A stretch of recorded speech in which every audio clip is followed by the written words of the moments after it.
안녕하십니까? 오늘 말씀의 제목은 언약과 하나님의 계획입니다. 하나님께서 백성들과 언약을 비준하실 때 언약서를 낭독하고 핏부림을 했던 그 의미가 무엇인지 살펴보겠습니다. 출애굽기 24장 1절로 8절을 읽겠습니다. 또 모세에게 이르시되 너는 아론과 나답과 아비후와 이스라엘 장로 70명과 함께 여호와께로 올라와 멀리서 경배하고 너 모세만 여호와께 가까이 나아오고 그들은 가까이 나아오지 말며 백성은 너와 함께 올라오지 말지니라. 모세가 와서 여호와의 모든 말씀과 그의 모든 율례를 백성에게 전하매 그들이 한 소리로 응답하여 이르되 여호와께서 말씀하신 모든 것을 우리가 준행하리이다.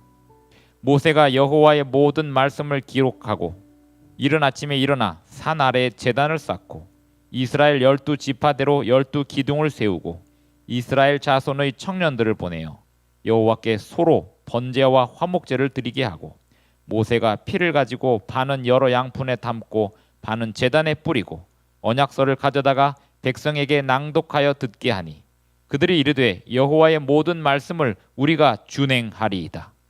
모세가 그 피를 가지고 백성에게 뿌리며 이르되 이는 여호와께서 이 모든 말씀에 대하여 너희와 세우신 언약의 피니라. 우리 하나님은 살아계시고 우리 하나님은 관계의 하나님이십니다. 우리 주님께 중요한 것은 사물이나 계획보다 사람입니다.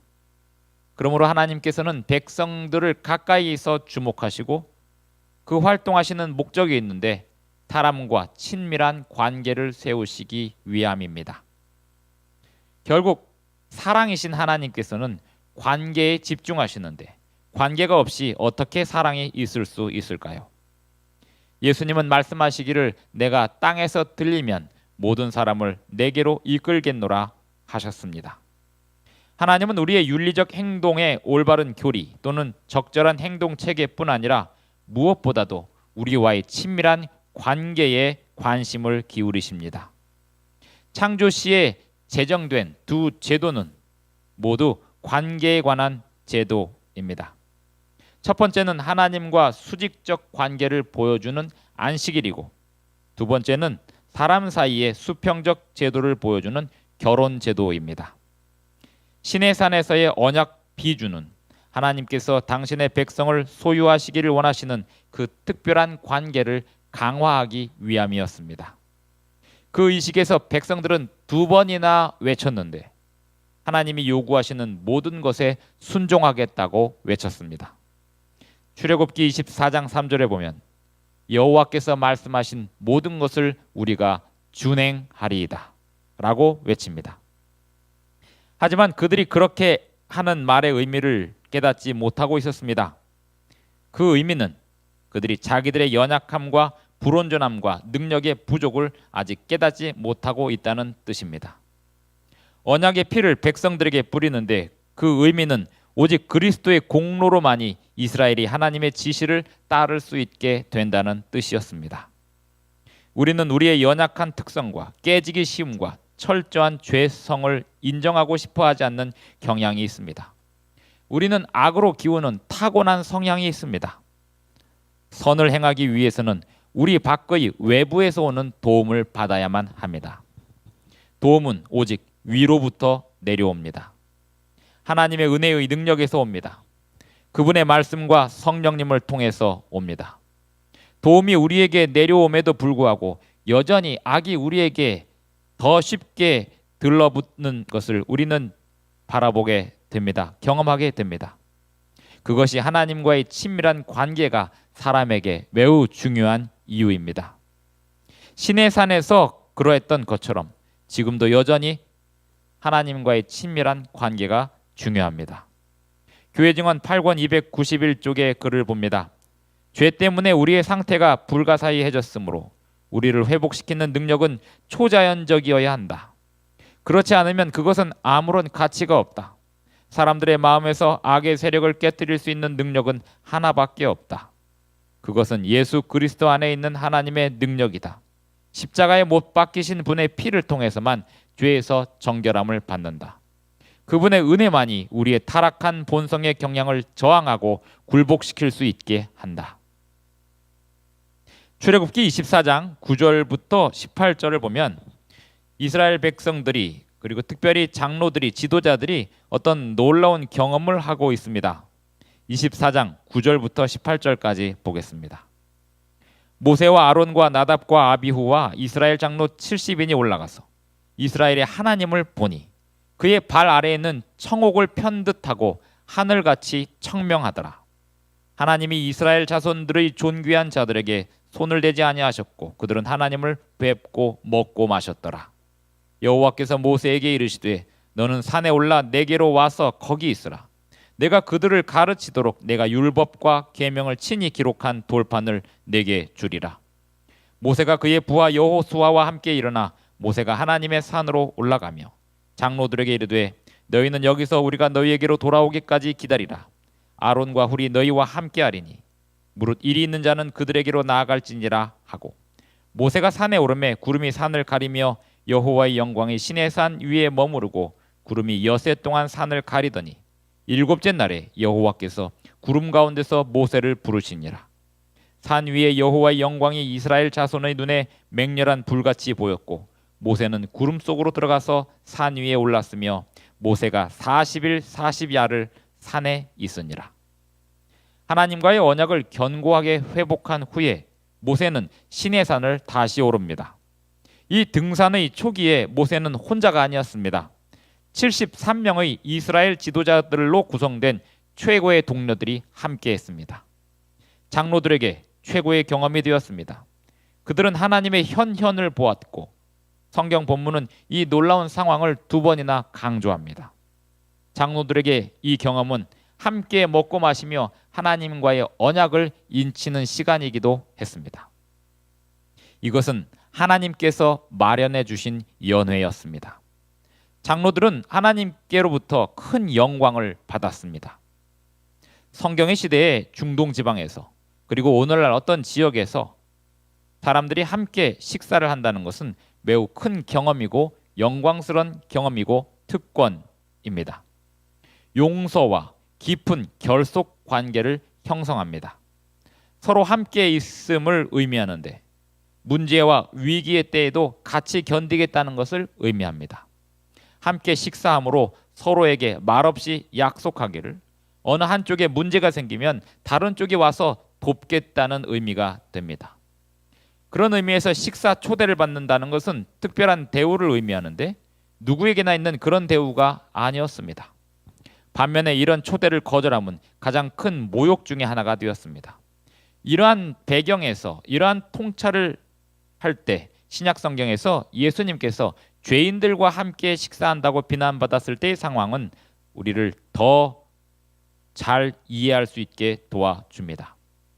성도들이 주님의 만찬을 기념할 때면 성도들 서로가 모두 같은 죄인들임을 인정하는 것이고 서로 간에 가까운 결속력을 세우는 것입니다. 이 만찬에서 우리는 예수님 안에서의 용서와 구원을 기념합니다. 그렇게 놀라운 큰 경험을, 하나님 앞에서 식사하는 경험을 한 장로들과 아론의 2 아들, 그들은 큰 경험을 했습니다. 그런데 비극적이게도 모세와 함께 산에 올랐던 그 사람들 중에 어떤 사람들이 나중에 죄에 빠져 목숨을 잃게 됩니다. 레위기 10장 1절 2절을 봅니다. 레위기 10장 1절 2절입니다.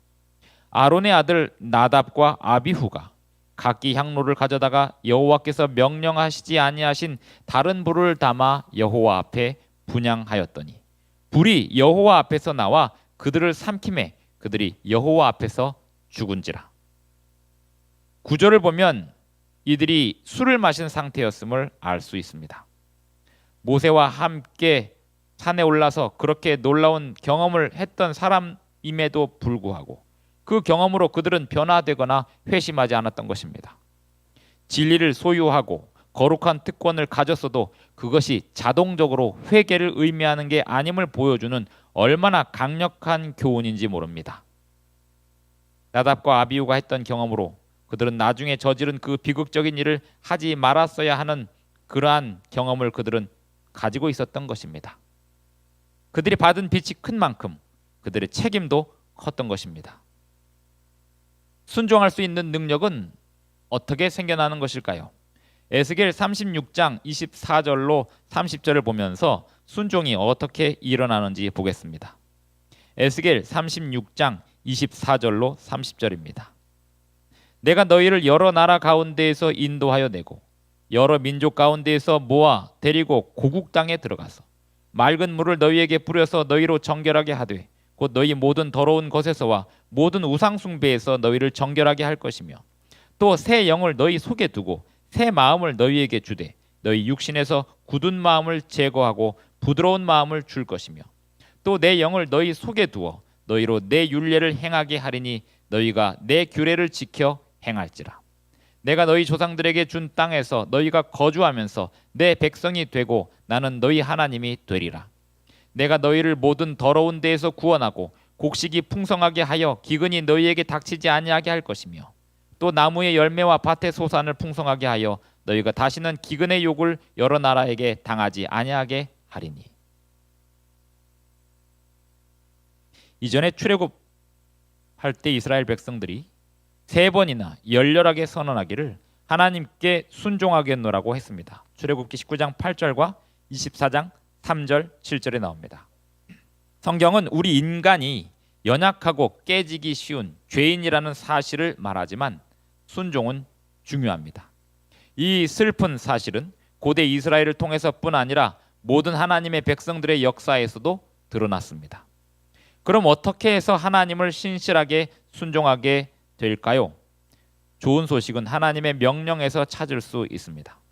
하나님은 우리에게 능력을 주신다고 했습니다. 도움은 우리 안에서 나오지 않고 밖에서 들어옵니다. 하나님의 요구를 우리가 이룰 수 있게 하는 도움입니다. 하나님이 하시는 일입니다. 선지자 에스겔이 에스겔 36장 26절 27절에서 말하는 신학적 의미의 핵심은 명쾌합니다. 오직 하나님께서만이 심령의 변화를 일으키신다는 것입니다. 우리 마음에서 굳은 마음을 제거하시고 부드러운 마음으로 바꾸어 주신다는 겁니다.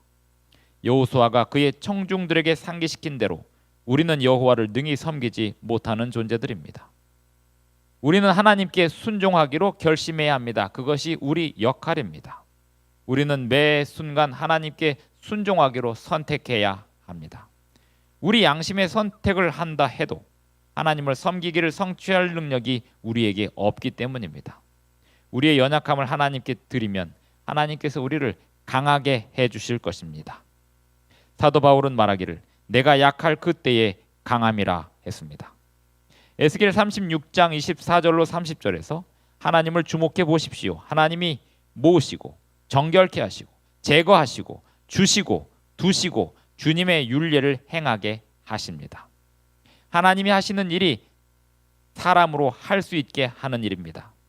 하나님의 영을 사람의 속에 두시는데 사람이 하나님께 가까이 하면 그분의 하시는 일이 곧 사람의 일이 됩니다. 하나님과 사람 간의 연합은 역동적이고 파워풀하고 생생합니다. 이 성경 구절들에서 강조되는 것은 역시 하나님이 하시는 일입니다. 문자적으로 풀어 설명하면 이렇습니다. 내가 내 영을 너에게 주겠다.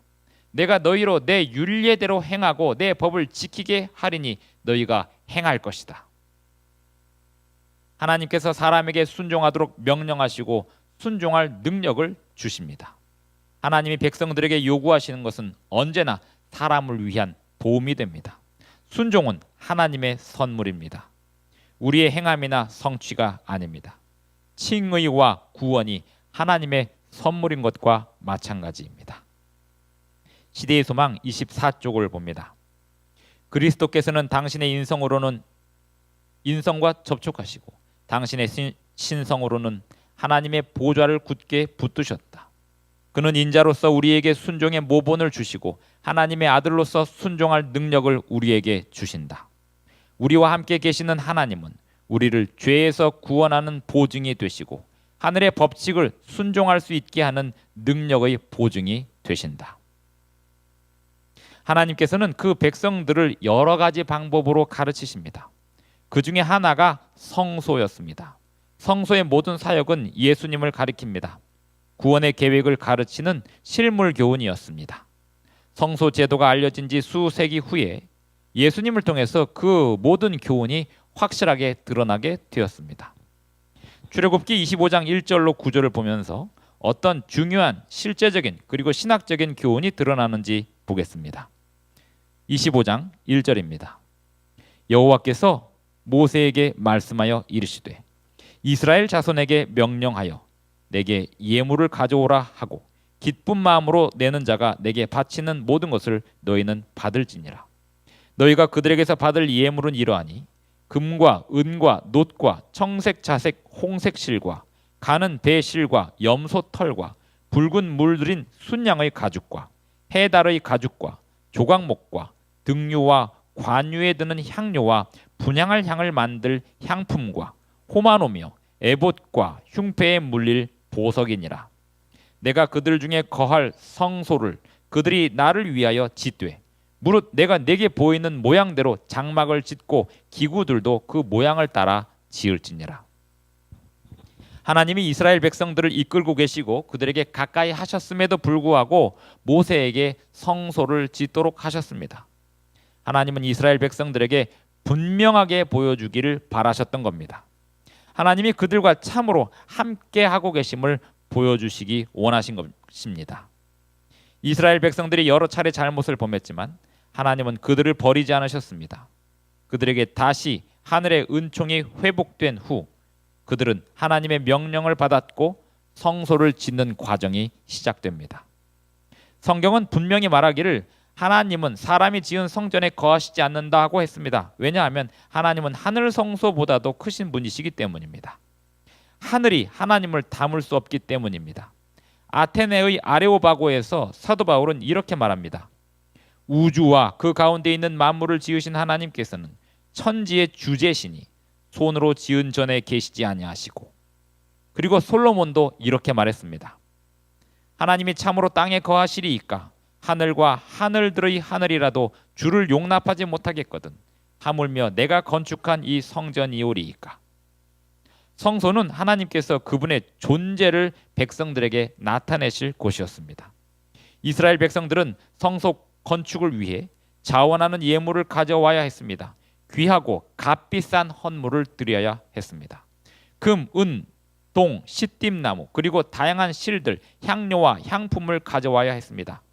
출애굽기 25장 10절부터 27장 21절까지 보면 성소와 그 안의 사역에 관한 자세한 정보들이 나옵니다. 하나님은 모세에게 성소를 지을 구체적인 방법을 담은 청사진을 주셨습니다. 언약궤, 떡상, 등대와 제단, 휘장, 색상, 치수 등을 주셨습니다. 모세는 하나님이 그에게 보여주신 식양대로 성소를 지어야 했습니다. 그것은 하늘 성소를 반영한 것이었습니다. 지상의 성소는 예수님이 이 땅에 오셔서 죽으시고 살아나셔서 하늘에서 사역을 시작하시기까지 매우 중요한 역할을 수행했습니다. 하지만 그 이후 지상 성소는 무의미하게 되었고, 그런 진리의 상징은 그리스도께서 십자가에서 죽으시기 전에 지성소 앞에 있는 휘장이 찢어짐으로 드러나게 되었습니다. 시대의 소망 23쪽의 글을 보겠습니다. 하나님께서 모세를 통하여 이스라엘에게 내가 그들 중에 거할 성소를 그들을 시켜 나를 위하여 지으라고 명령하시고 그들 가운데 있는 성소에 거하셨다. 그들이 광야에서 지루한 유랑 생활을 하는 동안 하나님의 임재의 상징이 그들과 함께 있었다. 이같이 그리스도도 인간의 진영 가운데 당신의 성막을 세우셨다. 그가 사람의 장막 곁에 당신의 장막을 치신 것은 우리 가운데 거하시고 우리를 당신의 거룩한 품성과 생애에 친숙하게 만드시기 위해서였다. 하나님의 영으로 충만하게 하여 하나님께서는 모세에게 성소에 필요한 모든 것들을 자세히 지시하셨습니다. 제사장들은 제사장복을 갖추어야 했는데 대제사장은 특별한 에봇을 입었습니다. 이스라엘 아들들의 이름이 새겨진 특별한 에봇입니다. 대제사장은 흉패를 걸쳐야 했는데 우림과 둠밈이 있는 흉패였고, 대제사장의 가슴에 달아야 했습니다. 모든 제사장들은 성별되어야 했습니다. 다른 물건들은 조심스럽게 준비되었는데 그것들은 분향단, 물두멍, 거룩한 관유 그리고 향이었습니다. 출애굽기 31장 1절로 18절을 보면 모든 성소 물품들과 그 관련된 사역들이 아름답고 적당한 방식으로 준비되도록 하나님이 주신 특별한 지시가 있습니다. 31장 첫 부분을 보면 하나님께서 한 사람에게 하나님의 영을 충만히 부어주십니다. 그 의미가 무엇일까요? 부살렐은 성소 일을 예술적으로 할 수 있도록 능력을 받았습니다. 영을 충만히 받았는데 그 뜻은 곧 새로운 기술들과 이해 그리고 기술자에게 필요한 지식이 갖춰진 것입니다. 게다가 하나님께서는 오홀리압과 그 외 많은 기술자들에게도 이 사역을 도울 수 있도록 같은 영을 부어주셨습니다. 이 창의적인 작업의 한복판에서 하나님의 안식일이 등장합니다. 하나님과 백성 사이의 징표로서 제시됩니다. 하나님이 백성들을 거룩하게 만드셨음을, 거룩하게 하셨음을 나타내는 징표입니다. 출애굽기 31장 12절부터 18절까지 읽어봅니다. 여호와께서 모세에게 말씀하여 이르시되 너는 이스라엘 자손에게 말하여 이르기를 너희는 나의 안식일을 지키라. 이는 나와 너희 사이에 너희 대대의 표징이니 나는 너희를 거룩하게 하는 여호와인 줄 너희가 알게 함이라. 너희는 안식일을 지킬지니 이는 너희에게 거룩한 날이 됨이니라. 그 날을 더럽히는 자는 모두 죽일지며 그 날에 일하는 자는 모두 그 백성 중에서 그 생명이 끊어지리라. 엿새 동안은 일할 것이나 일곱째 날은 큰 안식일이니 여호와께 거룩한 것이라. 안식일에 일하는 자는 누구든지 반드시 죽일지니라. 이같이 이스라엘 자손이 안식일을 지켜서 그것으로 대대로 영원한 언약을 삼을 것이니 이는 나와 이스라엘 자손 사이에 영원한 표징이며 나 여호와가 엿새 동안에 천지를 창조하고 일곱째 날에 일을 마치고 쉬었음이니라 하라. 여호와께서 시내산 위에서 모세에게 이르시기를 마치신 때에 증거판 둘을 모세에게 주시니 이는 돌판이요 하나님이 친히 쓰신 것이더라. 넷째 계명 준수는 곧 성화와 관련되어 있습니다. 거룩하게 하시는 것입니다. 이와 관련해서 에스겔서에는 이렇게 기록되었습니다. 20장 12절입니다. 내가 그들을 거룩하게 하는 여호와인 줄 알게 하려고 내 안식일을 주어 그들과 나 사이에 표징을 삼았노라. 안식일은 여호와 하나님께서 우리의 창조주이실 뿐 아니라 구속주이시고 거룩하신 하나님이심을 상기시킵니다. 하나님은 백성들을 그분의 임재하심으로 변화시키십니다. 하나님의 영과 말씀으로 백성들은 자라나고 사랑과 친절과 이타심 그리고 용서하는 성품을 반영하게 됩니다. 하나님께서 모세에게 주신 최고의 선물은 십계명이었습니다. 하나님이 직접 두 돌판에 10개의 계명을 새기셨습니다. 이 돌판은 지성소에 두어야 했고 언약궤 안에 두어야 했습니다. 그 언약궤는 시은좌 바로 아래 있었습니다. 법궤 속에 안치된 하나님의 율법은 의와 심판의 대원칙이었다. 그 율법은 위반자에게 사형을 선고했다.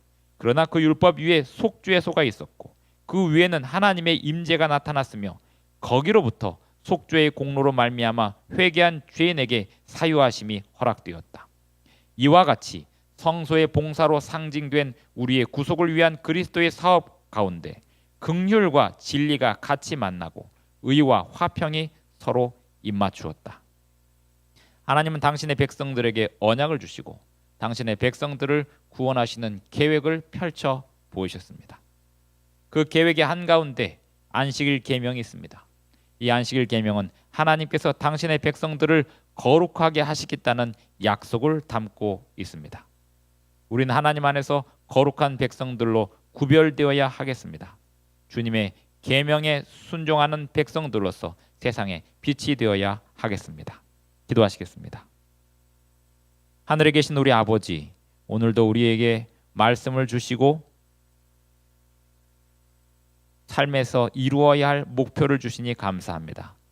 날마다 주님과의 친밀한 관계를 통하여 주님의 율법을 이루는 백성들 되게 하여 주시옵소서. 예수님의 이름으로 기도합니다.